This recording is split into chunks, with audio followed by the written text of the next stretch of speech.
Cyberpunk 2077 has certainly had its fair share of glitches within the first few weeks of release. From NPCs being stuck in certain areas during a mission, and then just magically appearing in front of you, or physics engine glitches and object creation glitches where things will literally just fall from the sky, or cars will slide underneath other enemy cars as they're driving past for no reason, or somehow just spawn on top of them. While these things are kind of annoying and certainly not pretty to look at, generally speaking, the game kind of rolls on. But there have been a few issues, and one I'm going to talk about in particular today, that totally ruined the game. This one is the 8 megabyte save file glitch, which essentially corrupts the data after you hit a certain threshold, which was determined to be about 8.192 megabytes. SidAlpha did a great video outlining a whole bunch of CD Projekt Red community forum members that were actually testing this issue altogether. I found a few things I thought were interesting, and if the empirical data from the assumptions are right, I think I know what's happening, and I think I can explain it pretty well. Hi everybody, I'm James from Zygal Studios, and today we're going to talk about the 8 megabyte file save glitch in Cyberpunk 2077 and why it could be happening. Picture this. You're just about to enter the point of no return in Cyberpunk 2077, meaning that you're entering the final stages of the story and you'll finish it in due time. Within this time window, played the game for about 60 hours or so, spending about 20 or so in the story and the rest in the side quests and getting your crafting level over 20. Before entering the point of no return with the giant warning message, you decide to take a break, and this break means you're exiting the game.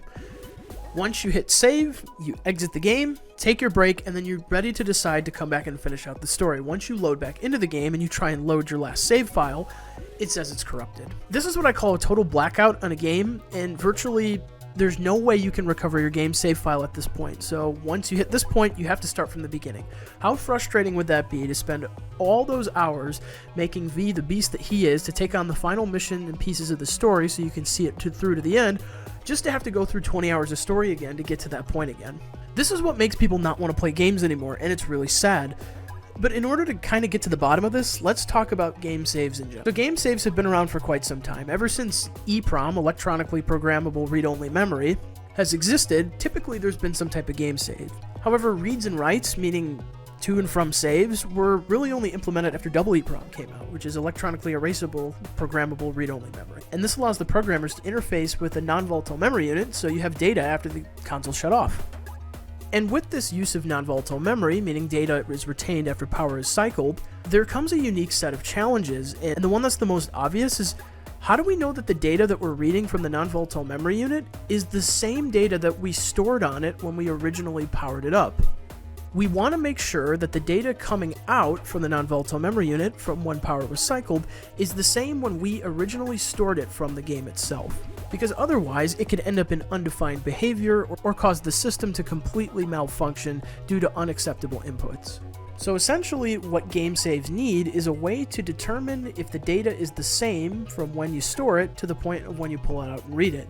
And this gets into a topic of discussion known as data integrity checks. And a way to verify data integrity in the most rudimentary form would be that of a checksum. And a checksum, in its simplest form, is virtually just each byte of data that you want to store inside of non-volatile memory added together and assigned to a 1 byte value. So you add each individual piece of data together to get a unique identifier for that data. And you append it to the last record of the flash you're storing it on. So a typical workflow of that would be to capture the data that you want to store into the game save, pipe it into some function, giving it a pointer to where the data starts and the size of this entire data, have the function calculate the checksum and return the value, append that value onto the last slot of your game save request, and then have it be stored at the end with your data. And then upon retrieval, it would then go to the location where it knows the checksum is at, maybe based on some header information, knowing how the offset of the place in memory and how big the data is and where the checksum data is at. It would then go through and calculate that data it reads back and verify it with the value that's come back from Flash itself. And if those two values are the same, we know the data is good. If they're different, we know that something has been corrupted and it's unreliable data and should not be read. Now, while this workflow is pretty foolproof in terms of how to retrieve and store things so you can verify the integrity, the method of which the verification happens is flawed, because if you have a 1 byte value, not only does it roll over after it hits 255, but it also means that different pieces of data can have the exact same value even though they're totally different. So what happens if a piece of data corrupts and the checksum doesn't change through the formula it uses in code? Well, that's a major problem. This is a fundamental mathematical problem and can be solved using something called a cyclic redundancy check, or a CRC. And a CRC uses an approximating polynomial to ensure that even though you might have two similar sized pieces of data, that they won't have the same value calculated through them after run through the CRC algorithm. And what this means is that the probability of the same value appearing from different data is much, much lower than that of a checksum. For this reason, it's a much more attractive design choice to use a CRC to verify data integrity versus something like just a basic checksum. So the point of me explaining how this works is kind of just showing you how to verify data integrity, but also showing you kind of how it fits into game saves as a whole. So in order to verify that a game save can actually work and you can use that data and it's safe to run on your system, you have to run through one of these checks. And the CRC check in the beginning would happen before the game is even loaded. When the game is first looked at, when it's looked at non-volatile memory, before anything is used, a CRC check would be either broken up over multiple sections of the save file or just over the whole file itself. So if a file is corrupted, that means that either one or all CRC checks totally failed, and the game says, I can't use this information, and you're out of luck.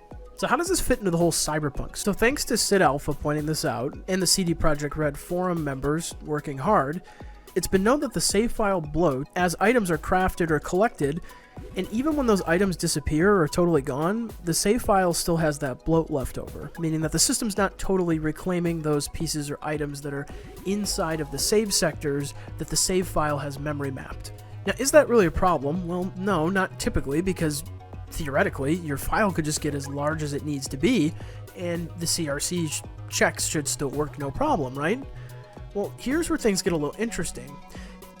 Thanks to some of the hard work by the forum members at CD Projekt Red and SidAlpha for pointing this out, there have been a few key facts that have been taken away from Cyberpunk 2077's game save so far.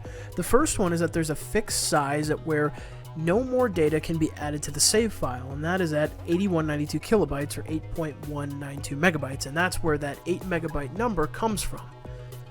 And having a fixed size can cause a number of things once that size is exceeded, one of which is maybe the scope of the CRC is meant to check for the fixed size of the file, and then it won't effectively give you the correct result because that size doesn't match up with the one that the actual data exists on. So when it's run in real time, well, the CRCs won't match. Or something more sinister could happen where maybe the final byte inside of non-volatile memory that they've allocated for the save file is overwritten, which in this case would probably be the CRC, and then it would corrupt that record, rendering the whole file useless. There's also been some empirical suspicion that incremental numerical IDs are being used to associate items inside of the save file or specific pieces of data. This can be a problem because once you hit a certain number, it could potentially either roll over and overwrite previous IDs that were being used before. So in this case, you could potentially write to a new area of the save file that would change the original data, corrupt the CRC, and then the checks would fail. So that's certainly something that could be happening as well.